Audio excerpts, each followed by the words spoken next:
Dear student, सभी को नमस्कार। आज हमारी जो प्रश्नावली तीसरी है उसके आज हम छठे भाग पर हम यहाँ पर बात करेंगे। तो आप जल्दी से इस लिंक को अपने साथी विद्यार्थियों तक शेयर कर दें, जिससे कि वो भी इसका लाभ उठा पाएँ। और इस चैनल को ज़्यादा से ज़्यादा आप सब्सक्राइब करें, जिससे कि मेरे आने वाले जो नोटिफिकेशन आप तक जैसे ही हम अपलोड करते हैं कोई भी क्लास को, तो वो आप तक पहुँचे। प्यारे विद्यार्थियों, शुरू करते हैं आज छठा भाग। छठे भाग के अंदर जो प्रश्न नंबर हम बात कर रहे हैं क्वेश्चन नंबर 5 में। क्वेश्चन नंबर 5 में कहा कि एक आयताकार बाग, आयताकार बाग है। बाग का अर्थ जहाँ पर बहुत सारे पेड़ पौधे वगैरह हो वो बाग होता है, और उसका आकार कैसा? आयत के जैसा। अब आयत हमने कक्षा 6 के अंदर पढ़ रखा है। अब आयत कैसा होता है आपको पता है। आयत इस तरह का होता है, वह आकृति जिसके आमने सामने भुजाएं क्या होती है? बराबर होती है। और प्रत्येक कोण कितने डिग्री का होता है? 90 डिग्री का होता है। और इसके विकर्ण क्या होते हैं? बराबर होते हैं। ये आयत कहलाता है। यानी ये भुजा और ये भुजा बराबर, ये भुजा और ये भुजा बराबर। आमने सामने भुजाएं क्या होती है? बराबर होती है। और इसका जो प्रत्येक कोण होता है, प्रत्येक एंगल होता है, वो 90 डिग्री का होता है। उस चतुर्भुज को हम क्या कहते हैं? आयत कहते हैं। अभी आयताकार बाग है, ये बाग है, बहुत सारे पेड़ पौधे इसके अंदर लगे हुए हैं। इसकी लंबाई चौड़ाई से 4 अधिक है। अब लंबाई चौड़ाई उसने दी नहीं, तो लंबाई चौड़ाई आपको माननी पड़ेगी। तो माना आयताकार बाग की लंबाई, आपको देखो यहाँ पर आपको लंबाई भी माननी है, आपको यहाँ पर चौड़ाई भी माननी है। तो आप आयताकार जो आपका बाग है इसकी लंबाई हमने क्या मान ली? लंबाई x मीटर एवं चौड़ाई y मीटर है। अभी मीटर कहाँ से आ गया? मीटर का आपको यहाँ से आइडिया लग गया, क्योंकि बात किस में कर रहा है? मीटर में। तो आपने इसको मीटर के रूप में यहाँ पर मान लिया। तो प्रश्नानुसार अब प्रश्न में जो जो लाइनें हैं उसका उपयोग करते हुए हमें क्या बनाने हैं? रेखिक समीकरण बनाने हैं। तो प्रश्नानुसार पहली बात, यहाँ पर उसने कहा है कि एक आयताकार बाग जिसकी लंबाई चौड़ाई से 4 मीटर अधिक है। कौन अधिक है? लंबाई। लंबाई क्या मान रखी है आपने? x। ये x। चौड़ाई क्या है? आपने चौड़ाई मान रखी y। अब इन दोनों को बराबर करना है। लंबाई अधिक है चौड़ाई से। कितनी अधिक है? 4 अधिक है। अगर इसको बराबर करूं तो इधर क्या जोड़ना पड़ेगा? 4। अब देखो आप बराबर हो गई, क्योंकि ये पहले क्या थी? चौड़ाई। ये लंबाई। लंबाई ज़्यादा थी चौड़ाई से। कितनी? 4। ये 4 ज़्यादा है, तो इधर 4 कम पड़ रहा है, तो इधर मैंने 4 क्या कर दिया? जोड़ दिया। अब इसको भी मैं इधर ले आता हूँ। ये आ गया x, ये y को इधर लाएंगे तो माइनस का y बराबर 4। समीकरण नंबर 1। आपने समीकरण नंबर 1 यहाँ पर प्राप्त कर लिया। इसके बाद में अब देखो सेकंड स्टेप में क्या कह रहा है? इसका अर्ध परिमाप 36 मीटर है। इसका क्या? अर्ध परिमाप। अर्ध का मतलब आधा, हाफ। अब पूरा परिमाप का सूत्र आपके पास क्या होता है? 2 कोष्टक लंबाई प्लस चौड़ाई। अभी किसकी बात कर रहा है? आधे की। तो आधे का मतलब ये आधा कर दो इंटू 2 कोष्टक लंबाई प्लस चौड़ाई बराबर कितना दे रखा है उसने? 36। अब जो मान रखा वो लिख दो यहाँ पर। 2 से 2 कट गया। ये आपके पास आ गया x प्लस चौड़ाई कितनी मान रखी? y बराबर 36। समीकरण नंबर 2। आपने समीकरण 1 और समीकरण 2 यहाँ पर प्राप्त कर लिया। जैसा जैसा उसने ये इबारत में जो कहा है उसके अनुसार हमने इसको रेखिक समीकरण के रूप में बदल लिया। ये दोनों समीकरण आ गए। अब आपको क्या चाहिए? अब आपको चाहिए इनके मान, और इनके मान निकलते ही आप क्या कर दोगे? ग्राफ में ड्रॉ कर दोगे, और वहाँ से आप इसकी लंबाई और चौड़ाई आप वहाँ पर ज्ञात कर लोगे। तो सबसे पहले ये सेकंड वाला समीकरण ले लेते हैं, क्योंकि इसमें बड़ी संख्या है और इसमें छोटी है, तो इसमें तो हम मनचाह रख सकते हैं। ये बड़े वाला नंबर लेते हैं यहाँ पर, x प्लस y बराबर कितना? 36। ठीक, y को इधर ट्रांसफ़र कर देते हैं, तो यहाँ पर आ गया x बराबर 36 माइनस y, यानी पक्षांतरण किया y का। ये कंडीशन बन गई आपके पास। अब एक डिब्बा बना देता हूँ मैं यहाँ पर, क्योंकि हमको मान निकालने हैं यहाँ पर। ये x और ये क्या? y। अब देखिए यहाँ पर y का मान कितना रख दें? बड़ा रखें, क्योंकि 0 रखेंगे तो 36 बहुत बड़ा हो जाएगा। हालांकि हम ड्रॉ कर सकते हैं, बट अपन को इस तरह का सोचना है कि जो छोटे मान अपने पास आए तो x का मान y का मान आप कुछ भी यहाँ पर रख सकते हो। जैसे मैंने यहाँ पर रख दिया y का बराबर जैसे 6 रख दूँ मैं, y बराबर 6 रखने पर तो x बराबर 36 माइनस 6 कितना हो गया 30। ठीक है, y बराबर कितना रखा आपने 6, x बराबर कितना आ गया आपके पास 30 आ गया। ठीक, अब देखो y बराबर, अब आप बड़ी संख्या मान लो, अभी तो कितनी ली थी हमने 6 ली थी। अब बड़ी संख्या के रूप में आप और भी ले लो बड़ी, जैसे 10 भी ले सकते हैं, 20 भी ले सकते हैं। जैसे मैंने 16 ले लिया, 16 रखने पर तो x बराबर 36 माइनस 16 कितना हो गया यहाँ पर 20। ठीक है, y का मान कितना लिया आपने 16 लिया, जब x का मान कितना है आपके पास 20। अब एक मान और आपको यहाँ पर सोचना है, वो कोई सा भी रख ले, जैसे 6, 16 और अब 26 ले लेते हैं। जैसे y बराबर 26 रखने पर, ये 26 रखने पर तो x बराबर 36 माइनस 26 बराबर कितना बचा 10। तो यहाँ पर 26 रखा है, y का मान कितना रखा है 26, तब x का मान कितना आया 10। आपने एक समीकरण पूरा कर लिया। अब आपके पास दूसरा, ये तो बहुत ईजी समीकरण है, x माइनस वाई बराबर 4। इस y को इधर ले जाओ तो x बराबर 4 प्लस वाई, ये आपके पास आ गया। ये पहला वाला समीकरण था आपका। अब इसमें आपको वही डिब्बे बना लो यहाँ पर, क्योंकि आपको मान तो निकालना है। 3 मान आपको x और y के निकालने हैं, ये x और ये क्या y। ठीक है, 3 मान निकालने। अब आप सुविधा की दृष्टि से जैसा भी चाहो वैसा वैसा आप रख सकते हैं। जैसे यहाँ पर देखो x का मान कितना है 30 है, ठीक है, y का मान कितना है 6, तो आप 6 रख लो, क्योंकि इसके जैसा रखेंगे तो अपन को फ़ायदा मिलेगा। तो यहाँ पर जैसे मैंने y का मान 10 रखा, y बराबर 10 रख दो, 6 रख दो, 6 रखने पर ये y का मान 6 रख रहा हूँ, तो x बराबर 4 प्लस 6 बराबर कितना आ गया 10। y का मान कितना रखा मैंने 6, तब x का मान कितना आ गया 10।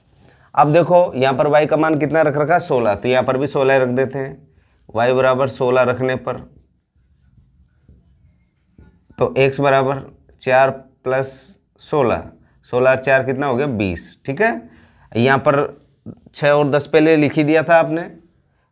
10 किसका मान आया था आपके पास x का, और 6 किसका मान आया था y का।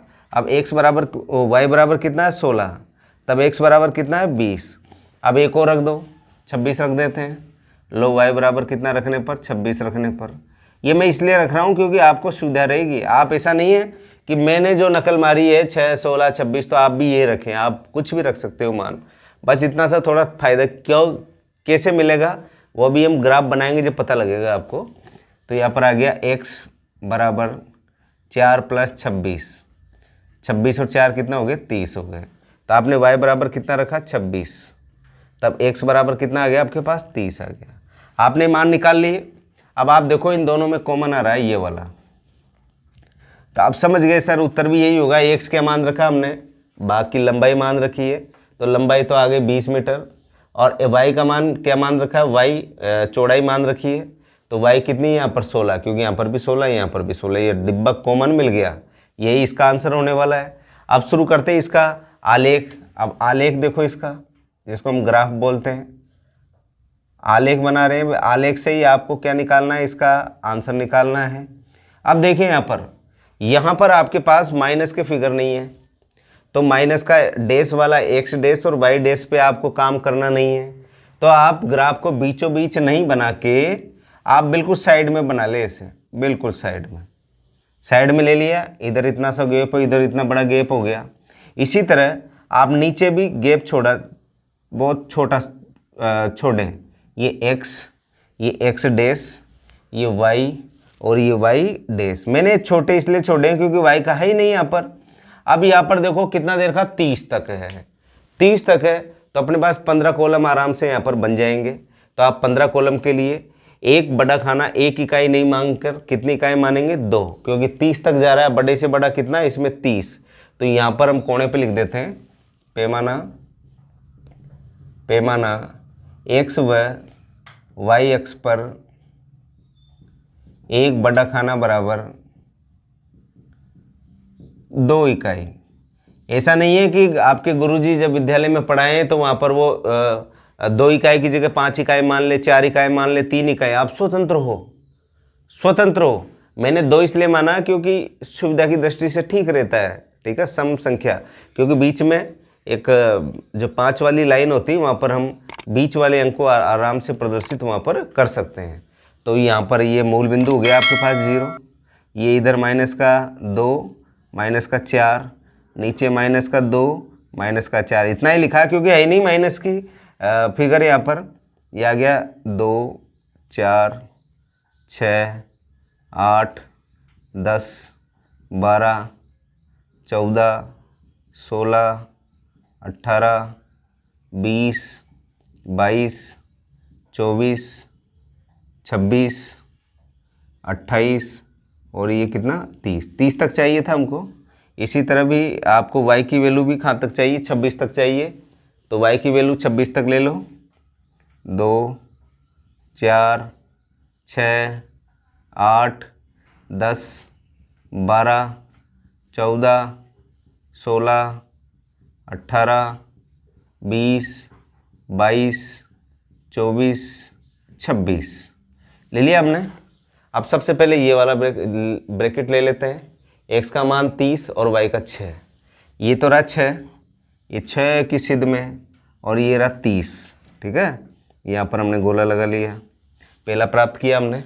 दूसरा x का मान 20 और y का 16, ये तो 20 रहा, 16 ये रहा, ये 16 की सिद्ध में देखो ऐसे लाइन मिलेगी आपको वहाँ पर उसके अंदर ग्राफ में, और ये सारे सवाल आपको ग्राफ में ड्रॉ करने हैं, ठीक है, ये ग्राफ में आपको ड्रॉ करने पड़ेंगे।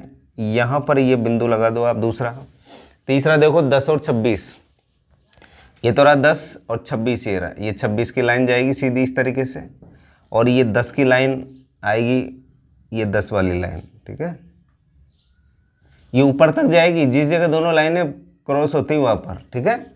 इन तीनों को आप मिला दो, ये तीनों को आप मिला दोगे तो इस तरह की स्थिति बन जाएगी। ये कौन से समीकरण का है, आप कहोगे सर समीकरण ये सेकंड वाला है, x + y = 36, x + y = 36, ये वाला है। हो गया काम अपना पहला। अब दूसरा देखो, x का मान 10, y का 6, x का मान 10 और y का कितना 6, ये 6 यहाँ पर आ गया ये। दूसरा देखो 20 और 16, ये 20 और 16 इसी जगह है, दूसरा गोला लगा दिया। 30 और 26, ये तो रहा 30 और 26 ये रहा, और ये 30 आपका, ये यहाँ पर आया। इन तीनों का आप मिला दो,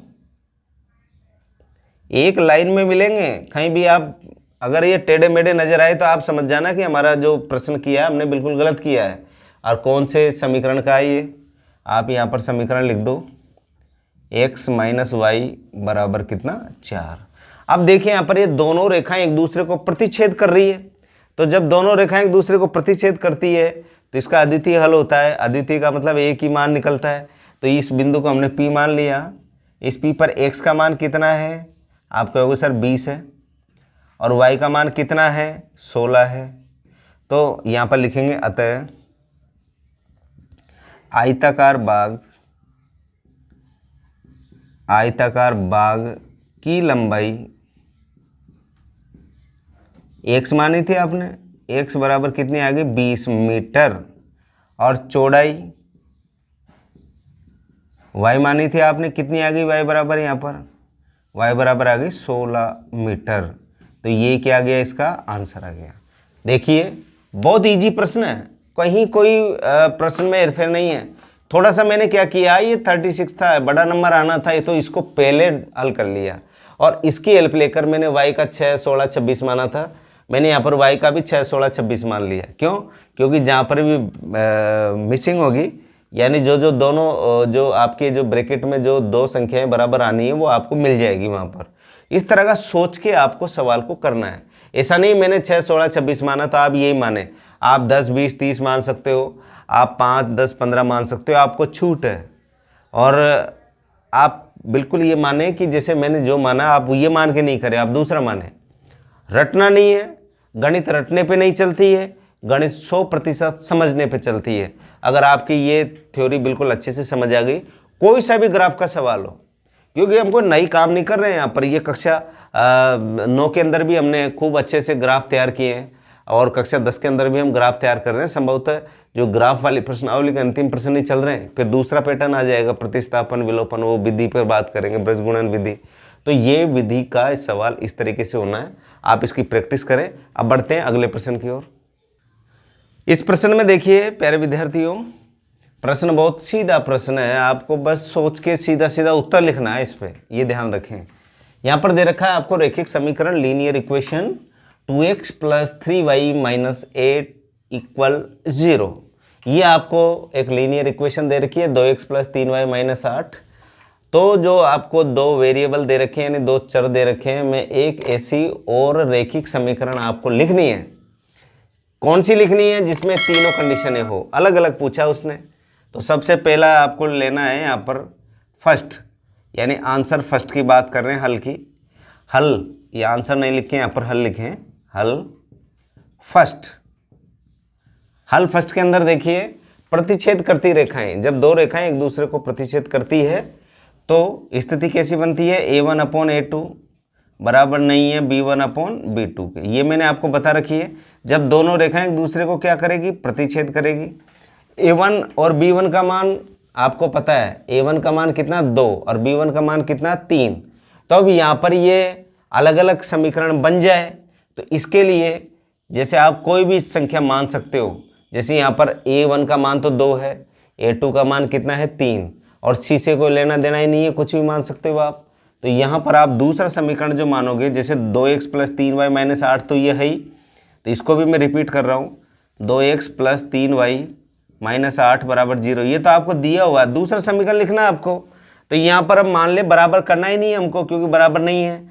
यहाँ पर मैंने मान लिया 3x + 7y माइनस या प्लस ले लो 14 = 0। अब आपको देखना है कि 2/3 और 3/7 क्या बराबर है क्या? आप कहोगे सर 2/3 बराबर नहीं है 3/7 के। जब बराबर नहीं है इसी कंडीशन में, तो आपने जो दूसरा समीकरण माना है, यही इसका क्या हो जाएगा? आंसर। ऐसा नहीं है मैंने ही जो ये लिखा है वही करें आप और भी मान सकते हैं। जैसे मैंने लिख दिया यहाँ पर 7x + 11y - 3 = 0। यहाँ पर भी देखो 2/7 और 3/11 क्या बराबर है क्या? नहीं है, तो आप ये भी लिख सकते हो। आपको छूटा, आप कोई सा भी मान सकते हैं, ठीक है। इसके बाद में आता है समांतर रेखा वाला, सेकंड वाला। देखो सेकंड में क्या है? समांतर रेखा वाला।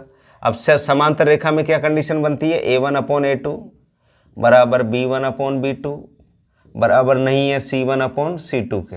अब आपके पास समीकरण, इसको रिपीट कर रहा हूँ, 2x + 3y - 8 = 0।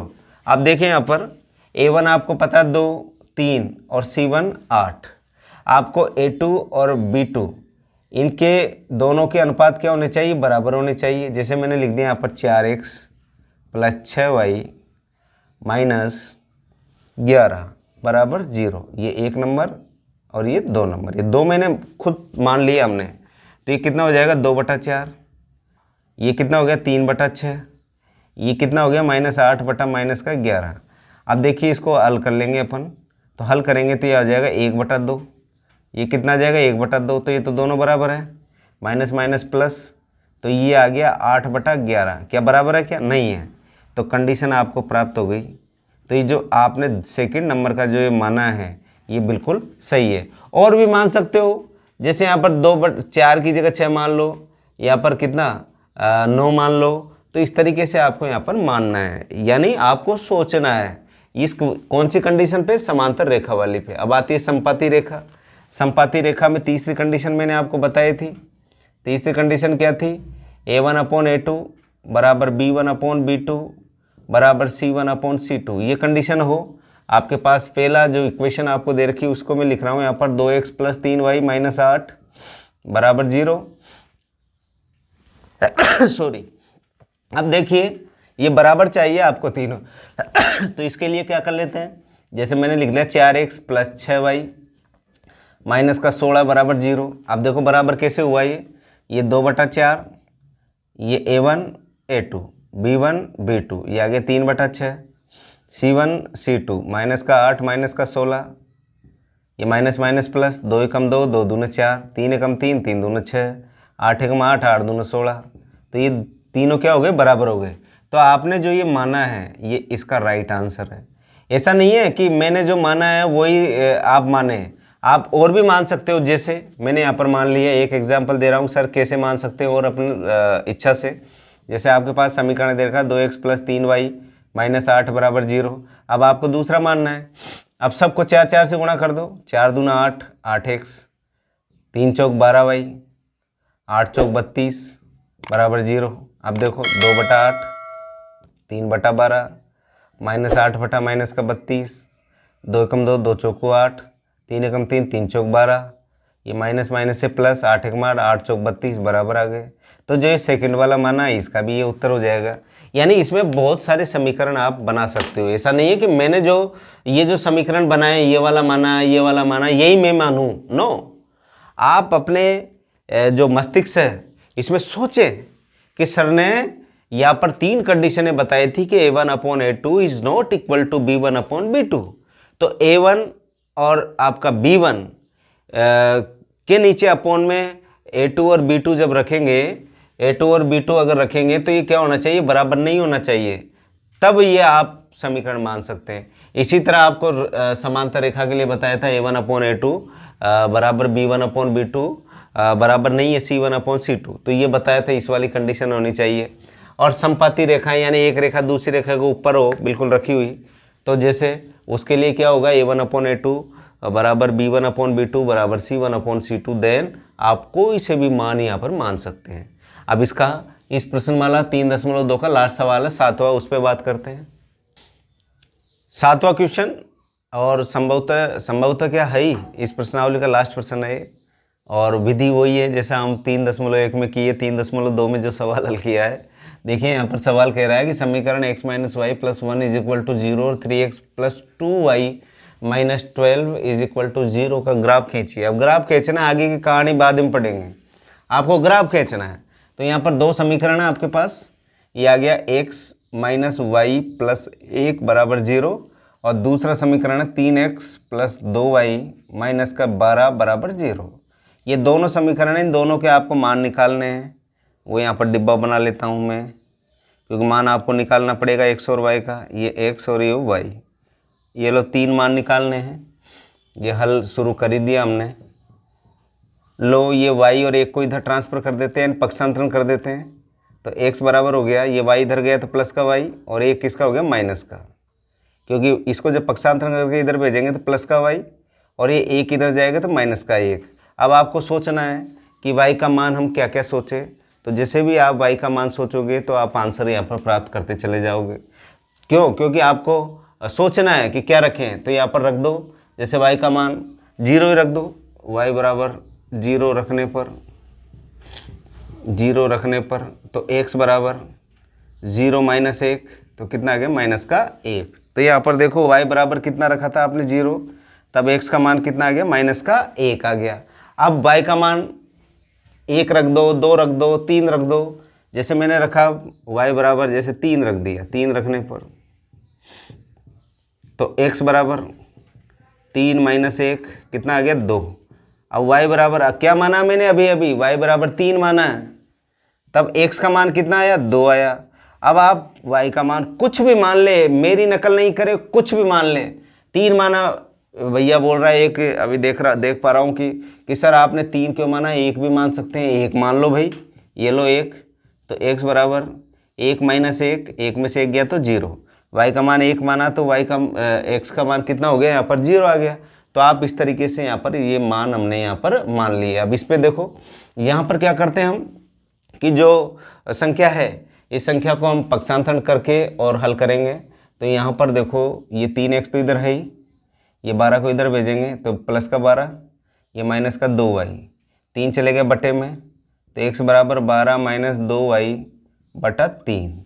वही डिब्बा बना लो आप तो, क्योंकि आपको तो मान निकालने हैं 3, और 3 मान निकले और हमारा काम हुआ ग्राफ खींचने का। ये लो हमने डिब्बा बना लिया, अब मान निकालने हैं। अब आपको सोचना है यहाँ पर y का मान क्या रखें।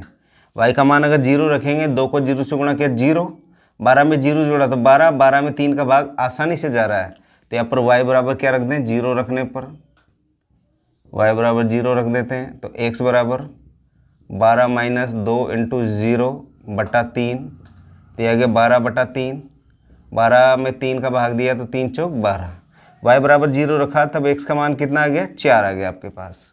ठीक है, पहला काम यहाँ पर आपने प्राप्त कर लिया। अब दूसरा देखो, y बराबर 1 रखेंगे तो 2 एकम 2, 12 में से 2 गया तो 10, 10 में 3 का भाग जाएगा लेकिन दशमलव में जाएगा नहीं, देखना हमको। यहाँ पर 3 रखे, 3 दूना 6, 12 में से 6 गए तो हो गया काम अपना, 6 में 3 का भाग जा रहा है, तो यहाँ पर रख देते हैं y बराबर 3 रखने पर, y बराबर 3 रखेंगे तो x बराबर वो 12 माइनस 2 इंटू 3 बटा 3, 12 माइनस 3 दूना 6 बटा 3, कितना आ गया 6/3, 3 दूना 6। ठीक है, तो यहाँ पर आ गया y का मान 3 रखा तब x का मान कितना आ गया, 2 आ गया। अब आप देख पा रहे हो इन दोनों में ये सेम आ रहा है, तो आंसर भी x और y का यही होगा, 2 और 3। अब y बराबर देखो कितना रख दें, अभी तो हमने क्या रखा था, 3 रखा था, अब 4 रखेंगे, 4 दूना 8, नहीं जा रहा, 4 में 3 का भाग जाएगा लेकिन दशमलव में जाएगा। आप कितना रखें, 6 रख देते हैं, 6 दूना 12, और 12 में से 12 गए तो क्या बचेंगे, 0, तो यहाँ पर आ गया y बराबर कितना, 6 रखने पर, y बराबर 6 रखो तो x बराबर 12 माइनस 2 इंटू 6 बटा 3, 12 माइनस 6 दूना 12 बटा 3, 12 में से 12 गया 0 बटा 3, तो कितना बचा, 0 बच गया आपके पास। तो यहाँ पर आ गया y की वैल्यू 6 और x की वैल्यू कितनी आ गई, 0। आपने सारे मान यहाँ पर निकाल लिए। अब करना क्या है, हमको ग्राफ खींचना है, ये लो शुरू हो जाए, क्योंकि मान यहाँ पर कहाँ है, बड़े से बड़ा 6 तक है, तो आप तो ग्राफ पेपर पे बीचों बीच में से आप ग्राफ बनाना प्रारंभ करें। ये x अक्ष, ये x डैश अक्ष, ये y अक्ष, ये y डैश अक्ष, ऐसे तीर का निशान लगा दे, अच्छा लगेगा। ये आपका मूल बिंदु आ गया, मूल बिंदु के निर्देशांक होते हैं 0,0। पैमाना लिख दो, पैमाने में वही लिखते आ रहे हम तो, क्योंकि ये छोटे मान 6 तक है, तो यहाँ पर x व y अक्ष पर 1 बड़ा खाना बराबर 1 इकाई। ठीक है, तो ये बड़ा खाना ये तो मानते हैं हम, 1 2 3 4 5 और 6, -1 -2, 1 2 3 4 5 और 6, -1 और -2। मैंने -2 तक ही क्यों लिखा, क्योंकि आपको पता है यहाँ पर -1 ही आ रहा है, -1 का ही उपयोग होगा, 2 का भी नहीं होगा। अब लो भाई, x का मान -1, y का 0, ये -1 और y का 0 इसी जगह आ गया, ये गोला लगा दिया। 2 और 3, ये आ गया 2 और ये आ गया आपके पास 3, ये 3 आ गया। फिर 0 और 1, ये 0 और ये 1 यहाँ पर आ गया, इन तीनों को मिला दो, एक लाइन में मिलेगा, ये मिल गया तीनों, ये लो सही मिला दो इसको, ये 3 रहा, 2 और 3 यहाँ पर। ठीक, अब जो समीकरण था उसको आप यहाँ पर उतार दो। पहला वाला समीकरण कौन सा था, ये था x minus y plus 1, x minus y plus 1 बराबर 0, हो गया काम। अब दूसरे में देखो, ये x का मान 4 और y का 0 है, x का मान 4 और y का 0 इसी जगह आ गया। फिर 2 और 3, ये 2 रहा, ये 3 रहा, इसी जगह आ गया। फिर 0 और 6, ये 0 रहा और ये 6 रहा, यहाँ पर आ गया। इन तीनों को मिला दो, एक लाइन में मिलेंगे, एक लाइन में कहीं टेढ़ा मेढ़ा होने की आवश्यकता ही नहीं है। यहाँ पर समीकरण दूसरा कौन सा, 3x प्लस 2y माइनस 12, ये आ गया आपके पास 3x प्लस 2y माइनस 12। ठीक है, अब ये आपने ग्राफ खींच लिया, ये p का मान निकल गया, यहाँ पर x का मान कितना आ गया 2 और y का कितना आ गया 3। ये आपने x और y का मान निकाल लिया, यानी x की वैल्यू आपके पास निकल के आई 2 और y की वैल्यू कितनी आई 3। आप जांच भी कर सकते हो, y की वैल्यू कितनी आई 3, जांच भी कर सकते हो। कैसे, ये देखो x का मान 2, ये 2 रख दिया, y का कितना 3, ये 3 रख दिया, 2 और 1 3, 3 में 3 गया तो क्या बचा 0 बचा। इसका मतलब हमारा आंसर सही है। अब आगे क्या कह रहा है, इन रेखाओं से बने शीर्षों के निर्देशांक, इन रेखाओं से बने शीर्षों के निर्देशांक ज्ञात कीजिए और त्रिभुजाकार पटल की छायांकित कीजिए। यानी ये दोनों रेखाएं त्रिभुज बना रही है x अक्ष के साथ। कौन से अक्ष के साथ, x अक्ष के साथ। आप कहोगे सर बन रहा है, ये वास्तव में त्रिभुज बन रहा है, देखो ये त्रिभुज बन रहा है, इस त्रिभुज के क्या चाहिए आपको, निर्देशांक चाहिए। ये त्रिभुज बन गया, ये जो मैंने छाया कर दी ना ये वाला बात, ये त्रिभुज बन गया। इसके निर्देशांक P तो आपने ले लिया 2 और 3, इसको ले लेते हैं ए के निर्देशांक कितने हो जाएंगे, यहाँ पर x का मान तो आ गया कितना, -1, और y का क्या हो गया, यहाँ पर 0 हो गया। इसी तरह यहाँ पर a और इसको क्या मान लेते हैं b, तो यहाँ पर x का निर्देशांक कितना हो गया आपको, हो गया सर 4, और y का कितना हो गया 0, तो यहाँ पर आ गया -1 और 0, और दूसरा कितना हो जाएगा आपके पास उधर 4 और 0, इस तरीके से। और तीसरा जो निर्देशांक है P 2 और 3, ये पूरा का पूरा क्या बना है, ये एक त्रिभुज बन गया। देख लो आप, ये बीचों बीच में ये त्रिभुज बन गया, ये पूरा त्रिभुज है आपका, ये नज़र आने लग गया होगा आपको ये त्रिभुज। इस त्रिभुज के निर्देशांक उसने पूछे हैं, तो निर्देशांक आपके पास है ही, इस त्रिभुज के निर्देशांक इसके, ये त्रिभुज है पूरा का पूरा ये ठीक है। इस त्रिभुज के निर्देशांक ए के निर्देशांक क्या है, ए के निर्देशांक है आपके पास -1 और 0, बी के निर्देशांक है आपके पास 4 और 0, और आपके पास पी के निर्देशांक है 2 और 3। यही तो उसने पूछे हैं। इस तरीके से हमने इस प्रश्न को बड़े आसानी से, बड़े सुंदर तरीके से इसको सरल किया है। आप एक एक लाइन, ऐसा नहीं है कि सर मैंने जो -1 0 माना, 2 3 माना, 0 1 माना, जो हम भी माने, नो, आपको स्वतंत्रता है, आप कुछ भी मान निकालें। जब भी आप ग्राफ पे ड्रॉ करोगे तो दोनों रेखाएं जहां मिलनी है वहीं मिलेगी, ये पक्का मान के चलना। तो प्यारे विद्यार्थियों, आज हमने इसके जो प्रश्न नंबर 5, 6 और 7 पे बात की। प्रश्न बड़े हैं और अभ्यास, गणित अभ्यास मांगती है। जितना आप अभ्यास करोगे गणित बहुत इजी होती चले जाएगी। गणित ऐसा सब्जेक्ट है, यहाँ पर ज़्यादा याद करने की आवश्यकता नहीं है। बस आपको तरीका याद करना है। तरीका क्या है, तरीका समझना है, उसको अच्छे से समझ लिया तो निश्चित तौर पर कोई सा भी सवाल आ जाए, क्योंकि हम और विषय की बात करें वहाँ तो हर लाइन, हर शब्दकोश, हिंदी की बात करें तो आपको शब्दकोश याद करना पड़ेगा, अंग्रेजी की बात करें शब्दकोश। यहाँ पर कुछ भी नहीं है ऐसा। यहाँ पर 20-25 लाइनें ऐसी हैं जो याद है तो पूरी 10वीं की गणित आपको याद है। तो सबसे इजी अगर कोई सब्जेक्ट बनती है वो मैथमेटिक्स बनती है। बस इतना सा, थोड़ा सा इसका आइडिया आपके मस्तिष्क में होना चाहिए कि हम किस प्रकार प्रश्नों को सरल करें। और प्यारे विद्यार्थियों, आप अपने साथी विद्यार्थियों को ज़रूर इस लिंक को शेयर किया करो, जिससे कि उनको लाभ हो। और जो विशेषकर जो गाँव में जिस जगह ऐसी जगह हैं जहाँ पर उनको गणित की विशेष हेल्प की भी आवश्यकता हो, वहाँ पर अगर आप इसको पहुँचाते हो, उस अंतिम छोर पर बैठा हुआ विद्यार्थी, जो हम मानते हैं कि जैसे हम बड़े बड़े शहरों से नीचे आ जाते हैं, शहर जैसे, उसके बाद में हम कस्बों पर जाते हैं, कस्बों के बाद में बड़े गाँव पे जाते हैं, छोटा गाँव, और फिर एक ढाणी, और ढाणी पर बैठा हुआ वो विद्यार्थी, वहाँ तक अपना ये लिंक पहुँचना चाहिए, क्योंकि उसका भी बिल्कुल वो इस गणित को मेरे साथ वो बहुत अच्छे से समझ पाएगा। ऐसी आशा और अपेक्षाओं के साथ आज की क्लास इतनी। कल फिर मिलते हैं इसी समय इसी चैनल पर। आप बिल्कुल क्लास लेना नहीं भूलें। Thank you.